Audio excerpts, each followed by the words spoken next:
Saudara, peringatan tsunami di Sabang dipusatkan di Masjid Raya Babu Salam, kawasan Kuta Ateh, Kota Sabang. Seratusan jamaah hadir dalam kegiatan itu. Peringatan tsunami di Sabang dipusatkan di Masjid Raya Babu Salam, kawasan Kuta Ateh, Kota Sabang. Seratusan jamaah hadir dalam kegiatan itu.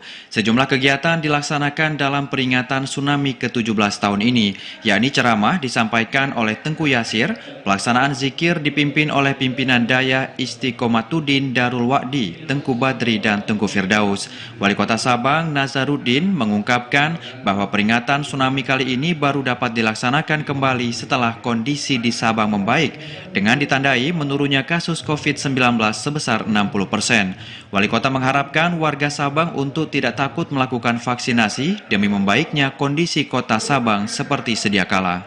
Salah seorang warga Sabang, Ridwan MD, menjelaskan bahwa zikir ini sebagai wujud rasa syukur dan berharap semoga Allah mengabulkan Kota Sabang semakin makmur dan sejahtera. Jelas ini event penting, ini terhimpun semua komponen masyarakat dan aparatur sipil negara, dan momen ini ya menurut kajian-kajian yang ada ini belum tentu terulang 50 atau 100 tahun kemudian. Peringatan tsunami di Masjid Raya Babu Salam ini berlangsung pukul 9 pagi hingga pukul 11 siang. Kegiatan berlangsung kondusif dengan pengawalan sejumlah aparat keamanan dari TNI dan Polri. Dari Sabang, Mahfud, TVRI Aceh melaporkan.